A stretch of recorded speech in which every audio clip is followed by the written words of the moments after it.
কালো ধুতুরা ফুলের গাছ যেখানেই পাবেন শিকড় সমেত তুলে নিয়ে আসবেন। বন্ধুরা, আপনাদেরকে রাজা হওয়ার হাত থেকে কেউ বাধা দিতে পারবে না। বন্ধুরা, আপনারা রাতারাতি রাজা হয়ে যাবেন। টাকা পয়সা ধন দৌলত মনের শান্তিতে বাস করবেন। নিজের দুঃখ কষ্টকে দূরে সরিয়ে দিতে পারে এই কালো ধুতুরার শিকড়। হ্যাঁ বন্ধুরা, একদম ঠিক শুনেছেন। স্বয়ং দেবাদিদেব মহাদেব বলেছেন, দেবতাদের দেব দেবাদিদেব মহাদেব তিনি বলেছেন সমস্ত কষ্টে একটি মাত্র সমাধান এই কালো ধুতুরার শিকড়।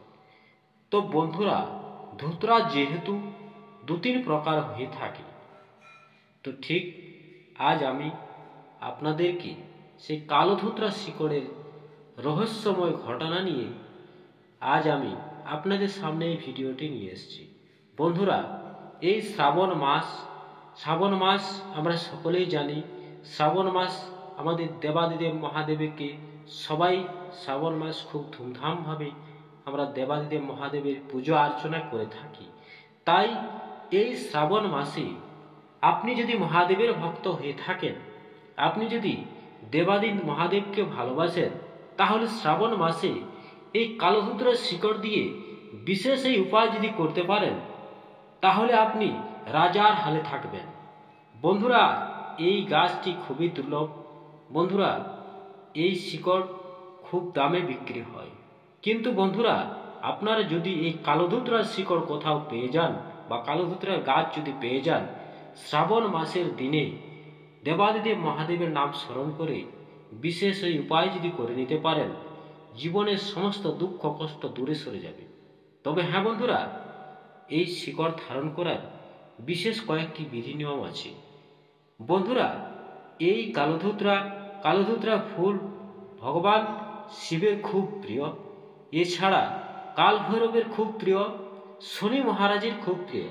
তাই এই কালো ধুতরার শিকড় যে ব্যক্তির কাছে থাকে, সেই ব্যক্তির জীবনে কোনো রূপ খারাপ শক্তি প্রবেশ করতে পারে না।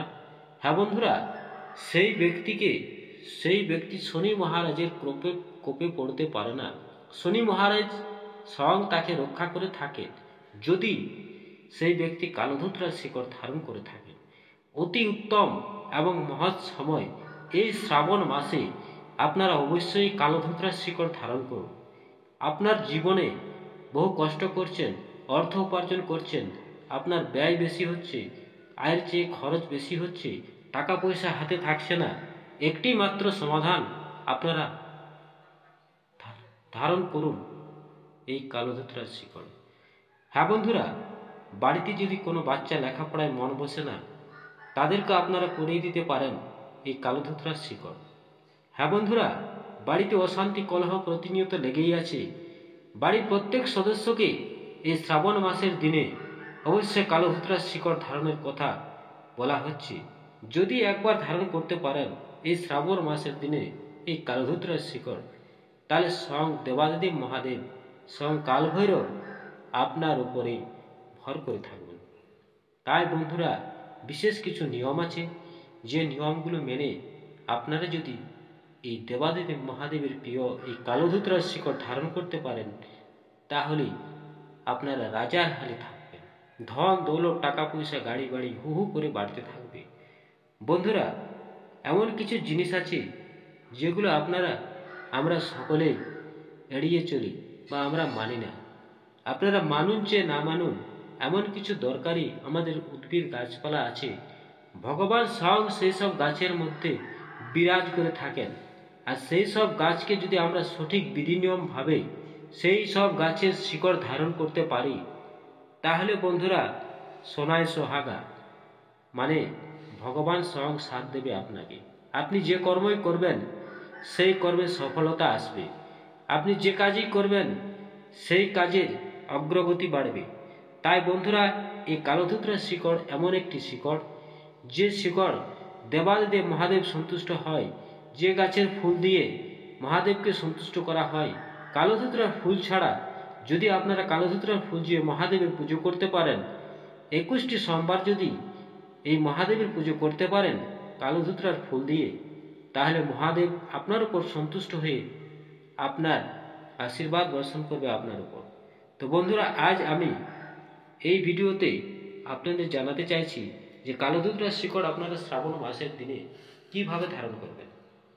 বন্ধুরা, যদি আপনারা ভগবান শিবকে ভালোবাসেন, মহাদেবের ভক্ত হয়ে থাকলে ভিডিওটিতে লাইক কমেন্ট শেয়ার করতে ভুলবেন না।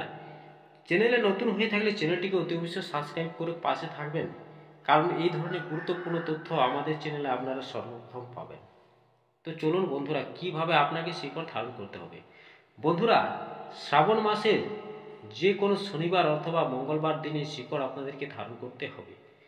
বন্ধুরা, সর্বপ্রথম সেই গাছের শিকড় তোলার সময় যেদিন আপনি শিকড় ধারণ করবেন তার আগের দিন সেই গাছকে নিমন্ত্রণ করতে হবে। সেই গাছের কাছে গিয়ে ধূপ দ্বীপ সুপারি দেখিয়ে, ধূপ দ্বীপ দিয়ে, একটি সুপারি দিয়ে, গোটা আচক দল দিয়ে সেই গাছের গোড়ায় জল অর্পণ করতে হবে। তবে বন্ধুরা, সবসময় মনে রাখবেন, যখন কাজটি করবেন গোপনভাবে করবেন। যখন সেই গাছের গোড়ায় যাবেন, হ্যাঁ বন্ধুরা, ঠিক সে সময় খুব নীরবতার সাথে যাবেন, যেন আপনাকে দেখে না ফেলে, আপনাকে যেন কেউ পিছু না ডাকে। কারণ যখন কিছু গোপন কাজ করবেন তখন গোপনভাবে করাটাই ভালো। কারণ এমন কিছু মানুষের খারাপ দৃষ্টি কুনজর আছে, আপনার কাজে বাধা দিতে পারে। তাই গোপনভাবে সন্ধ্যাবেলা এই কাজটি আপনি গাছের কাছে নিমন্ত্রণ করবেন। দেবাদিদেব মহাদেবের নাম স্মরণ করে গাছের কাছে বলবেন, আপনার মনস্কামনা বলে আসবেন। পরের দিন আপনি সেই গাছের শিকড় তুলে আনবেন। পরের দিন যখন আপনি সেই গাছের শিকড় তুলে আনবেন, আপনি যদি শনিবার দিন করেন তাহলে রবিবার দিন আপনাকে সেই গাছে নিমন্ত্রণ করতে হবে এবং শনিবার দিন সেই শিকড় তুলে আনতে হবে। যদি আপনি মঙ্গলবার দিন শিকড় তুলে আনেন তাহলে সোমবার দিন গাছে নিমন্ত্রণ করতে হবে, মঙ্গলবার দিন শিকড় তুলে আনতে হবে। তো বন্ধুরা, নিমন্ত্রণ করে আসার পর পরের দিন সকালবেলা ব্রহ্ম মুহূর্তে আপনাকে সেই গাছের একটুকরো শিকড় তুলে আনতে হবে। সেই একটুকরো শিকড় তুলে এনে আপনি শিব মন্দির অথবা আপনার বাড়ির ঠাকুর ঘরে বসে আপনি এই উপায়টি করতে পারেন। বন্ধুরা, শ্রাবণ মাস আমরা সকলে জানি, এই মাস দেবাদিদেব মহাদেবের খুব প্রিয়। এই মাসে ভক্তরা মহাদেবের খুব ধুমধামভাবে মহাদেবের পূজা অর্চনা করে থাকে। তাই শ্রাবণ মাসের দিনে এই গাছের শিকড় যদি আপনারা ধারণ করতে পারেন, তাহলে স্বয়ং দেবাদিদেব মহাদেব আপনাদের সহায় থাকবে, আপনাদের সবসময় পাশে থাকবে।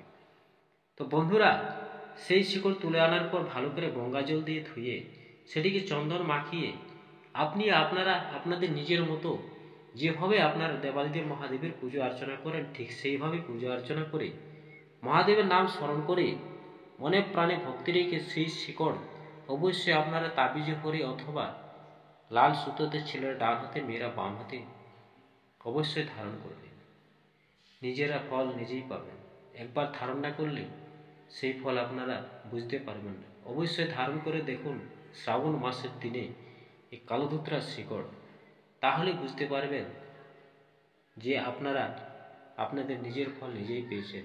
আপনাদের এই ধরনের সমস্যা কোনোদিন হবে না। বন্ধুরা, ভিডিওটি ভালো লাগলে লাইক শেয়ার কমেন্ট করতে ভুলবেন না। চ্যানেলে নতুন হয়ে থাকলে চ্যানেলটিকে সাবস্ক্রাইব করে পাশে থাকবেন। কমেন্টে হর হর মহাদেব লিখতে ভুলবেন না। সকলে ভালো থাকুন, সুস্থ থাকুন। পরের ভিডিওতে আবার দেখা হবে। ধন্যবাদ।